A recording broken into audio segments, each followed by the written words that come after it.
Hey guys, my name is Tim Schmoyer, and this is Lane from Lane Vids and the Funny Rats. So he's a YouTuber. We're gonna give you guys some YouTube news, the stuff that you guys need to know about is coming up. But Lane is a vlogger. You just crossed 2,000 days of vlogging. Yep. And how long have you been on YouTube though? Because you've been on YouTube longer than that. Yeah, I mean, I first created my first channel in 2006, but I guess hardcore 2008. So what's that, 6 years, something like that? A while. A long time. A lot of time. Yeah. So we got some good stuff we want to talk with you guys about today. I'm gonna try a little bit of a different format, kind of more of like a panelist discussion with one panelist.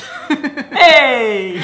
So we'll see how this goes for you guys. But first thing, Lane, is that creators are now making over $1 million on Patreon every month. They're selling out like $1 million. So Patreon, if you're not familiar, is a site where you can go like have your viewers like support you either on a monthly basis or on a per video basis, and you can offer different perks. It's kind of like an ongoing crowdfunding campaign. I actually have a Patreon page here. It's patreon.com/video creators, and I do like private hangouts, and I give bonus links and behind the scenes stuff, a lot of things. You guys can check out the link in the description below this video if you want to go check it out.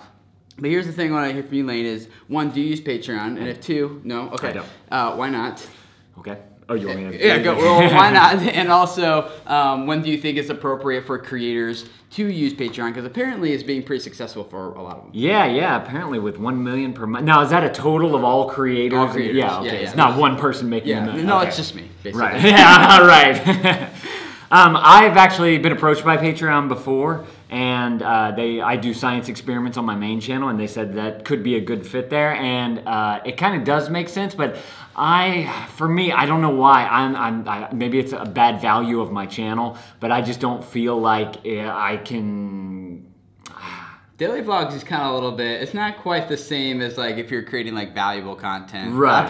You know what I mean? Sure. But like how-tos or high production, budget stuff, things like that. Right. I mean, if I could, I can't justify it for some reason in myself. I can't justify having, whenever I know I could put it up for free and just run the ads on it and do brand deals, or I could go the crowdfunded Patreon way and do it that way. The reason why I'm highlighting this story for you guys is that I think it's cool that there's that people are actually supporting the content that they love to the tune of $1 million a month. Yeah, that is impressive. Like I think it's cool that the community is at that point here where Patreon's relatively new and that we're already there. I think that's really cool. I agree. So another story though from last week is this is circulated a little bit about how Maker is supposedly screwing creators out of funds, and so the story is basically that this guy representing Band-Aid, the brand Band-Aid, went to Maker and said, we got a budget of $30,000 that we want to do some ad deals and campaigns and stuff through your creators at Maker. Maker said no. Basically they said, we don't do anything less than $200,000. And so this person from Band-Aid then took to Twitter or Facebook and said, well, we have $30,000 that we want to give to creators, and we know this money could be very valuable for a lot of them to help pay their rent, pay their groceries, pay their electric bills, everything like that.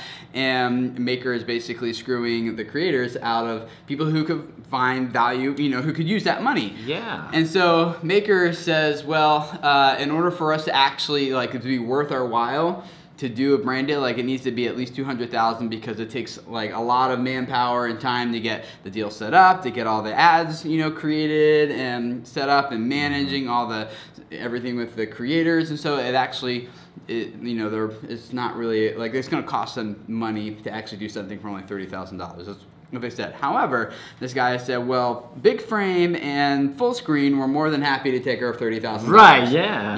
And they're like, good for you guys. This guy says, good for you, big frame and full screen, because you guys are helping support your creators, whereas creators who are signed with Maker are getting screwed. Okay? Yeah. So I want to hear what you think about this, but my thoughts are, one, the person who owns the site, Nudie or Rockstar, Danny Zappin, also is in legal battles with Maker because he also feels screwed over by Maker, and so it makes sense that they would run this article and make it a big deal. Yeah. Right? So there's that. So take it with a grain of salt, I suppose.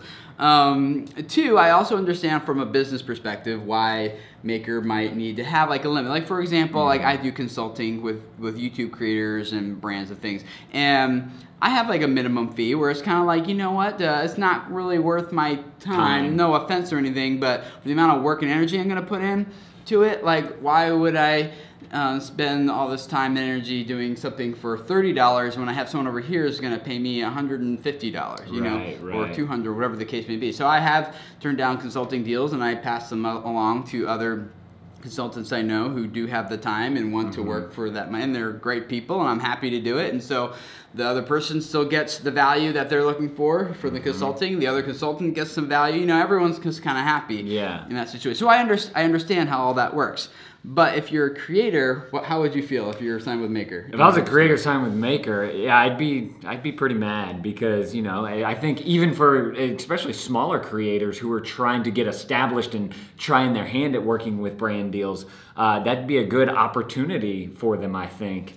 But again, like you said, on Maker's side, there needs to be enough there for them to be able to do it.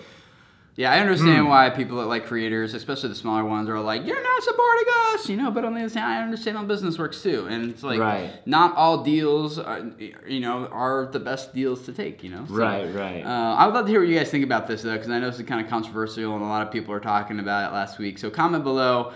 Let me know if you think, you know, not that you need to take sides, I'm not asking you to do that, but your opinion, you know, about that would be cool. I shared you guys mine, so I'm looking forward to reading yours. It'd be interesting if Band-Aid contacted creators individually to see if they could work with them. That would be a lot for them to manage. Yeah, it'd be a lot to manage. And you can see how their budget would have to be more than 30 grand to do something like that. Which is why they go, if they have, hey, I got 30 grand, they'll go to an MCN because they can divvy it up. Right. The MCN already has like processes and structures in place that will just like systematically make it very efficient. Right. Here's the thing about brand deals, though, is that you don't have to be with an MCN in order to get some of these. You know, now you can get a lot of value by being partnered with Maker, or Full Screen, or Big Frame, or Awesomeness TV, whatever the case might be. But you know, there's sites like famebit.com that you guys can go to, and they're actually our sponsor here this month at Video Creators. And you can go to their website, you create an account, you log in with your YouTube channel, and you can just start scrolling through like all the different brand opportunities that they have available to anyone. It doesn't matter with your network, you can be with anyone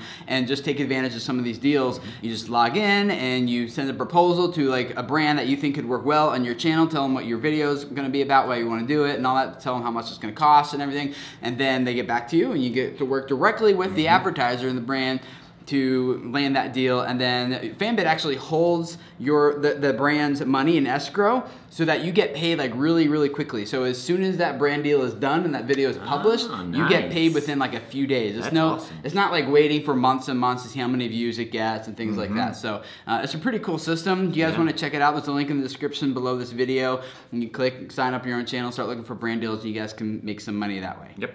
So last story, we are at we're at Playlist Live right now, and VidCon is actually changing. I love VidCon, and I think it's awesome. I've got a lot of value out of going there. But one thing, I don't know if you share this frustration, Lane, but you know, there's so many fangirls, and you try to go like these tracks where you're gonna get like some value out of it and you're gonna learn something, and they have like these panelists on the panels who are like super YouTube stars, and instead of getting like as a creator the value that I'm looking for, like, hey, I really want to learn from this person, instead it just ends up being a bunch of questions about like, what's your favorite food, and what time do you go to bed at night? Things like, okay. So so they're doing something different. Jim Louderback, who's formerly the CEO of Revision 3, left, took some time off to himself, and now he's going to be joining VidCon to create a creator track, which is not going to have those big YouTube people on there. The creator tracks are going to be only for creators and kind of give the creators more value by having tracks specifically designed for them, so you don't get these panels that are like, you know, half creators who are looking for the value and then half just fangirls who want to know, like, you know, if they like pepperoni pizza or sausage on it. So having been to VidCon before, which is I think where I met you, isn't it? Yeah. Where or how would do you welcome this type of change, or would you be more likely? Because there's a lot of the creators saying, I don't know if VidCon's really worth my money anymore. My problem with it, what I noticed from the last one, is that you can go to a panel, actually this is the last playlist. You can go to a panel and some of the fangirls have realized if they pay for the industry ticket, which wasn't very much more, that they'd get a better chance at hanging out with their creator. So my problem though is if it's just a price change, the fangirls can buy the creator ticket and go to these panels to try and meet their favorite creators or whatever. Right. I want there to be like a threshold on subscribe. Like you have to have so many subscribers to be able to purchase this ticket so that they know you're a creator to go and do these panels. But that would kind of defeat the purpose of it, and that's a good point. But like, what if you're just getting started on YouTube and the content on these creator courses could be really valuable to you, and you have maybe 10 subscribers, maybe 2, maybe your mom and your brother. Yeah. I see what you're saying though. But if you were, I feel like if you were a creator, you'd want to be able to put forth some kind of effort by growing yourself, even if I don't know. I would. So their plan. There has to be a verification somehow. Yeah, I think. Yeah, I don't know how they would do that, but I think what their plan is that they're just not going to put the YouTubers on the panels, so that the fangirls just don't show up. Yeah, okay. So that it's just creators. So I don't know who they're going to have on instead. Yeah, I would like to be a part of it if you guys are watching. I don't know. That would be kind of cool. Me too. So maybe that, I don't know what they're going to do. But I think someone like you would be good to be on a panel like thank that. You. Well, mainly because listen, see. The creators are coming there to learn how they can make their videos better, and that's what you do. You know, hopefully. So that makes sense. Yeah. I've gotten plenty of value from your channel. Yeah, you're welcome. That's why he's on the show. Right. If you guys are going to be at VidCon, I would love to hear from you guys in comments below, because it would be great to connect with some of you guys there and hear what you guys think about this whole. Because I think for those of you, especially who may have been there last year, and like, I don't know if I want to go this year or not. Does the solution fix some things for you? Change your mind? Would love to hear from you guys in the comments below. Also, would love to have you subscribe here at Video Creators and at The Funny Rats. YouTube.com/The Funny Rats. So why you should subscribe here is because every Tuesday we take a look at the online video news, and we don't do it quite like this. It's been a little bit. I'd love to hear what you guys think about this format, by the way. Just kind of more casual, laid back, just kind of rolling with it. So comment with that below. You guys got a lot to comment about today. But every Tuesday we do something like this, and then what's tomorrow? Wednesday. You guys, we'll give you guys some YouTube tips, ideas, suggestions, advice, and then on Thursdays we do some YouTube Q&A, which Lane will be a part of as well. I got an interesting topic that one of you guys asked about, so we'll be doing that on Thursday. So make sure you subscribe to get all that. I do all this because I really believe a lot of you guys have messages that people need to hear, that need to spread, that could really make this world a better place, and so I'm gonna do everything I can to help support you guys to grow your audience and your YouTube channel so that your message spreads and reaches the people that need to hear what you have to say. At Lane's channel, your message is that families are awesome. We truly believe that families are awesome. We want to showcase that as best as we can. And so we, just hang out and show what a good family unit can be. And thank you, Tim, for helping me spread that message. Yeah, I definitely believe in that message, and on my family's vlogging channel, like we also believe that life is meant to be shared, and that families are supposed to be teams that work together. And so those messages, I think are awesome. So that's why I'm here. That's why I'm doing this. Thanks for hanging out, guys. Subscribe, and there's a link to his channel in the description below, so you can go check it out if you'd like. And I will see you guys again tomorrow. Bye.